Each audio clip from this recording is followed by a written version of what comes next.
राम राम सा। मैं कविता सोरान, हिंदी व्याख्याता, आपके अपने YouTube चैनल केवी की कलम पर आपका हार्दिक स्वागत करती हूँ। प्यारे साथियों, आज हम बात करेंगे कि आप पढ़ तो रहे हैं लेकिन आपको ऐसा बिल्कुल नहीं लग रहा कि आपको कुछ याद भी हो रहा है, या फिर आपने एक दो बार अपना पाठ्यक्रम पढ़ लिया फिर भी आपके अंदर आत्मविश्वास नहीं आ पा रहा है। तो इसका कारण यही है कि आपको सामने विज्ञप्ति दिखाई नहीं दे रही है, इसलिए आपको ऐसा लग रहा है कि आपको कुछ याद नहीं हो रहा है। और वैसे भी आप एक बार पढ़ोगे तब तो आपको यही नहीं पता रहेगा कि आपने क्या पढ़ा है क्या नहीं। जब तक आप अपने पूरे पाठ्यक्रम को 4-5 बार नहीं पढ़ लोगे तब तक आपको बिल्कुल ऐसा महसूस नहीं होगा कि आपको कुछ याद भी हो रहा है। लेकिन एक बार आप अपने पाठ्यक्रम को सरसरी निगाह से ज़रूर पूरा करें, पहले पूरा पढ़ें उसको, उसके बाद आप दोबारा पढ़ते हुए साथ साथ उसके शॉर्ट नोट्स ज़रूर बनाएं, क्योंकि एक बार पूरा करने के बाद आप जब दोबारा पढ़ोगे और उसके नोट्स बनाओगे तो आपको ये महसूस होगा कि हाँ, मैं क्या पढ़ रहा हूँ, कौन सा टॉपिक मैं पढ़ रहा हूँ और मुझे याद हो रहा है। ऐसा आप में धीरे धीरे आत्मविश्वास आने लगेगा। और बार बार यूट्यूब पर वीडियो देखना कि वैकेंसी कब आ रही है, एग्ज़ाम कब होगा, और हर वीडियो के नीचे कमेंट बॉक्स में एक ही प्रश्न पूछना कि कब तक आ रही है वैकेंसी, एग्ज़ाम कब तक होगा, ये दोस्तों पढ़ने वाले विद्यार्थी के लक्षण बिल्कुल नहीं है। क्योंकि जब आप ऐसे फालतू वीडियो देखकर उनके नीचे कमेंट कर रहे होते हो तब कोई विद्यार्थी बहुत गहनता से पढ़ रहा होता है। और जाहिर सी बात है, जब आप समय ख़राब कर रहे हो उस समय कोई विद्यार्थी पढ़ रहा है तो वही आगे निकलेगा। अभी जैसे आप बार बार पूछ रहे हो विज्ञप्ति कब आएगी, अगर अब मान लो जनवरी में विज्ञप्ति आ जाए और 3 महीने बाद एग्ज़ाम हो जाए तो क्या आपकी तैयारी पूरी है? आपने अपना पाठ्यक्रम कर लिया अच्छे प्रकार से? बिल्कुल नहीं। और जो ऐसा प्रश्न पूछ रहे हैं उन्होंने तो शायद अभी तक शुरुआत भी नहीं की है, क्योंकि वो विज्ञप्ति आने के बाद शुरुआत करेंगे। और जो विज्ञप्ति आने के बाद शुरुआत करते हैं उनको सफलता बहुत मुश्किल है दोस्तों, क्योंकि जितना आप अभी जल्दी शुरुआत कर दोगे उतना ही आपके लिए फ़ायदेमंद है। जैसे कि मैं मेरी बात करूं तो दोस्तों, हमारी विज्ञप्ति तो आई थी अप्रैल लास्ट में 2022 में, लेकिन मैंने जो सितंबर 2021 में एग्ज़ाम हुआ था 3rd ग्रेड का, वो देने के बाद ही, वो रद्द तो बाद में हुआ था लेकिन मैंने वो एग्ज़ाम दे दिया था। मेरे उसमें नंबर भी अच्छे बन रहे थे, लेकिन मैंने बिना उसके परिणाम का या किसी और का वेट किए हुए, तब भी जब मैंने तैयारी शुरू की अक्टूबर 2021 में, तब भी यही सुनने में आ रहा था कि 5-6 हज़ार व्याख्याता की पोस्ट आएंगी और जल्दी आएंगी। तो मैंने तैयारी शुरू कर दी थी, जैसा कि अब हम भी सुन रहे हैं, आप लोग भी सुन रहे होंगे तैयारी करने वाले, कि 6-7 हज़ार जो है वो पोस्ट आएंगी व्याख्याता की। तो इसी प्रकार उस समय भी सुनने में आ रहा था। मैंने सिर्फ ये जानकर कि हाँ पोस्ट तो आएंगी, भर्ती तो आएगी और मुझे तैयारी करनी है और मुझे व्याख्याता ही बनना है, तो मैंने अक्टूबर 2021 में तैयारी शुरू कर दी थी दोस्तों। साथ साथ नोट्स भी सबसे पहले पाठ्यक्रम निकलवा कर लेके आई। पाठ्यक्रम को बहुत अच्छे से पढ़ा कि मेरे पाठ्यक्रम में क्या क्या है। उसके बाद जीके का जो पाठ्यक्रम है वो इंग्लिश में आता है, मैंने उसको हिंदी में लिखा, फिर अपने टेबल पर चिपका लिया। उसके बाद दिन में सुबह उठते ही एक बार, दिन में 1-2 बार जब भी पढ़ते पढ़ते थक जाती, उस पाठ्यक्रम को दोबारा देखती। और ऐसा ही आप भी करें। सबसे पहले अपनी सामग्री इकट्ठा करें आप, कि आपको क्या क्या पढ़ना है, आपके पाठ्यक्रम में क्या है। सबसे पहला काम तो पाठ्यक्रम, उसके बाद सामग्री इकट्ठा करना और उसके बाद आप पढ़ना शुरू करें। जैसा पाठ्यक्रम में दिया गया उस हिसाब से भी आप पढ़ सकते हो, और समय को बांटकर पढ़ें, दोनों पेपर को साथ लेकर चलें। लेकिन अपने विषय को ज़्यादा समय दें और जीके को थोड़ा कम दें, लेकिन दें ज़रूर, क्योंकि दोस्तों अकेले विषय के बल पर आप व्याख्याता नहीं बन पाओगे। एक तो 40% वाली बाध्यता लागू कर दी है, इस कारण आपको दोनों विषयों को साथ लेकर चलना होगा, जीके को भी और अपने सब्जेक्ट को भी।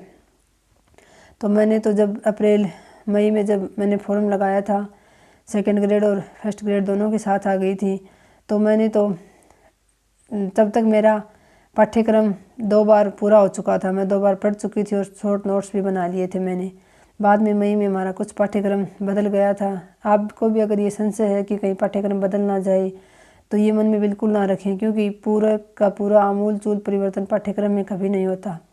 अगर कुछ करेंगे भी तो थोड़ा बहुत 5-10% ऐड करेंगे, थोड़ा बहुत हटाएंगे, तो वो आप बाद में भी कवर कर सकते हो आराम से, और पूरा परिवर्तन कुछ नहीं होगा। ऐसे ही हमारे भी कुछ परिवर्तन हुआ था, तो वो मैंने बाद में जोड़ लिया था। लेकिन बाकी का मेरे पास, जैसे मेरे सब्जेक्ट की बात करूं तो हिंदी साहित्य, इतिहास, काव्य शास्त्र, इनके मेरे सारे नोट्स तैयार थे। हाँ, पहले किताबों से प्रश्न आते थे तो मैंने किताबों से नोट्स बना लिए थे, वो बस उनको छोड़कर बाद में जो रचनाएं जोड़ी उनके कुछ नोट्स और बनाने पड़े सब्जेक्ट में तो। और जीके में थोड़ा बहुत साइकोलॉजी में परिवर्तन हुआ था, 1 यूनिट को उन्होंने और ऐड कर दिया था, और राजस्थान की कला और संस्कृति जोड़ दी थी। यही 2-4 टॉपिक हिस्ट्री में 2-4 जो नेता थे वो और जोड़ दिए थे, जैसे जवाहरलाल नेहरू, भीमराव अंबेडकर, ये जीके में जोड़ दिए थे 2-4 और। तो जो बाकी सिलेबस चेंज हुआ वही मुझे नोट्स और बनाने पड़े, और बाकी जब विज्ञप्ति आई तो मेरे पास सारे नोट्स तैयार थे। और दोस्तों, मैंने कभी ये नहीं पूछा किसी भी कमेंट बॉक्स में कि एग्ज़ाम कब होगा, विज्ञप्ति कब आएगी, कभी भी मैंने ये सवाल नहीं किया, क्योंकि मैंने तो सोच लिया था जब आएगी विज्ञप्ति तब आएगी। मेरी तैयारी थोड़ी ना है पूरी, मैं तो सिर्फ तैयारी में ही लगी रहती थी। कभी पूछने की ज़रूरत ही नहीं पड़ी, ना ही मैंने कभी ये संशय रखा मन में कि दोनों भर्ती साथ में आ गई हैं, फर्स्ट ग्रेड सेकंड ग्रेड, तो मैं कौन सी की करूं। क्योंकि बहुत सारे विद्यार्थी लास्ट तक यही पूछ रहे थे। बाद में थर्ड ग्रेड की वैकेंसी भी आ गई थी, जैसे अभी उसका एग्ज़ाम तो 2023 में हुआ था फरवरी में, लेकिन उससे पहले लास्ट में जब हमारा फर्स्ट ग्रेड का एग्ज़ाम हो रहा था उससे पहले थर्ड ग्रेड की वैकेंसी आने की बात चल रही थी कि बड़ी संख्या में थर्ड ग्रेड की भर्ती आएगी। तब तक विद्यार्थी अंत तक पूछ रहे थे कि कौन से की तैयारी करें, फर्स्ट ग्रेड की करें, सेकंड ग्रेड की करें या थर्ड ग्रेड की करें। वो ये देख रहे थे कि थर्ड ग्रेड की बड़ी भर्ती आएगी। तो दोस्तों, बड़ी भर्ती से आपको क्या करना है, आपको तो सिर्फ एक सीट चाहिए, और वो आप जिसमें भी पूरी लगन से तैयारी करोगे, जिसकी भी, वो आपको मिल जाएगी। तो पहले तो ये निर्धारित कर लें बहुत अच्छे से कि आपको कौन सी तैयारी करनी है, फर्स्ट ग्रेड की, सेकंड ग्रेड की या थर्ड ग्रेड की।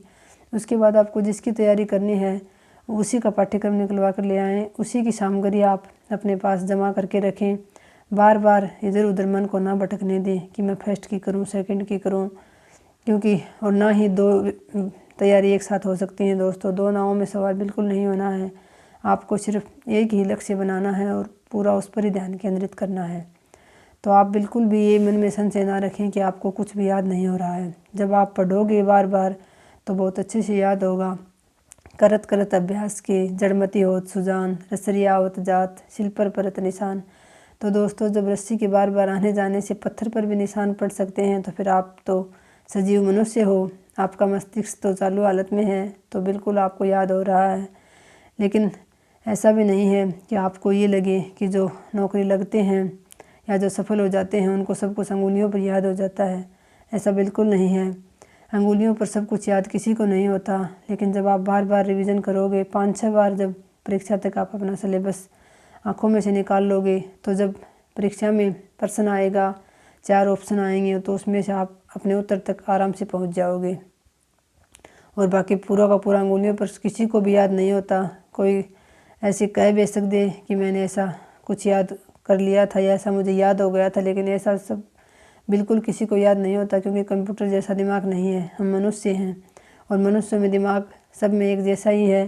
लेकिन ये निर्भर आप पर करता है कि आप अपने मस्तिष्क को किस और ज़्यादा प्रयोग में ले रहे हो, आप कितना काम में ले रहे हो। अपने दिमाग को उतना ही ये काम करेगा, उतना ही चालू हालत में रहेगा।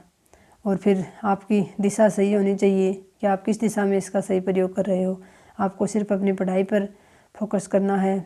बार बार ये प्रश्न पूछना कि विज्ञप्ति कब आ रही है, कितनी पोस्ट आएंगी, एग्ज़ाम कब होगा, ये मूर्खता भरा प्रश्न है दोस्तों। अगर आप ऐसा कर रहे हैं तो बिल्कुल भी ना करें। आप सिर्फ अपनी पढ़ाई पर ध्यान दें और धीरे धीरे देखते जाएं, आपको ज़रूर याद होगा। आप जब 2-3 बार सिलेबस को पढ़ लोगे, विज्ञप्ति आएगी तब तक, उसके बाद आप 2-3 महीने देंगे बीच में, तो आप आराम से रिवीजन कर लोगे दोस्तों। 2024 में ज़रूर एग्ज़ाम हो जाएगा लास्ट तक। तो आप तो जिसको बहुत अधिक आवश्यकता है नौकरी की, जिसको सफल होना है, वो ये प्रश्न छोड़कर कि विज्ञप्ति कब आ रही है, कितनी पोस्ट आ रही हैं, कब एग्ज़ाम होगा, इन सब सारे प्रश्नों को छोड़कर सिर्फ़ और सिर्फ अपनी तैयारी पर ध्यान दें। आपको याद भी होगा और आप सफल भी हो जाओगे। ये बिल्कुल मन में संशय ना रखें कि आपको याद नहीं हो रहा है। अभी तो आप शुरुआत, कुछ ने तो शुरुआत की भी नहीं है, बस पूछ ही रहे हैं और कुछ शुरुआत कर रहे हैं। उन्होंने अभी तक एक बार अच्छे से अपना पाठ्यक्रम पढ़ा नहीं है। जब आप 1-2 बार अपना पाठ्यक्रम पूरा करोगे तो धीरे धीरे आप में आत्मविश्वास भी आने लगेगा और आपको लगेगा कि हाँ मुझे याद हो रहा है। तो आप सही दिशा में अपनी मेहनत करें, सही खुशी खुशी पढ़ाई करें, बोझ समझ कर ना करें। जब आप खुशी खुशी पढ़ेंगे, प्रसन्न मन से पढ़ेंगे, तो आपको ज़रूर ये लगेगा कि हाँ मुझे याद हो रहा है, क्योंकि बोझ मानकर कोई भी काम करने से काम होता नहीं है। आप तो प्रसन्न मन के साथ शुरुआत करें। अगर सुबह उठ सकते हैं तो सुबह जल्दी उठकर पढ़ें। बाकी जब भी समय मिले आपको, दिन में अभी 4-5 घंटे भी पढ़ लोगे आप डेली तो भी बहुत है। धीरे धीरे आपका पाठ्यक्रम आपके कब्जे में होगा और आप सफल हो सकते हो। तो आज का ये वीडियो बनाने का उद्देश्य यही था दोस्तों कि अगर आपको ऐसा लग रहा है कि आपको याद नहीं हो रहा है, आत्मविश्वास नहीं आ रहा है, तो ये सभी को लगता है, सिर्फ आपको ही नहीं। आप बिल्कुल लगे रहें, एकाग्र होकर अपने चित्त को एक जगह रखकर और पूरे मन से तैयारी करते रहें। जब तक विज्ञप्ति आएगी तब तक अपने सारे शॉर्ट नोट्स तैयार कर लें और 1-2 बार पाठ्यक्रम को अच्छे से पढ़ लें और उसके बाद आप रिवीजन करते जाना बार बार। आराम से आप सफल हो सकते हो। तो आज की वीडियो में इतना ही। धन्यवाद दोस्तों। जय हिंद। शुभ रात्रि।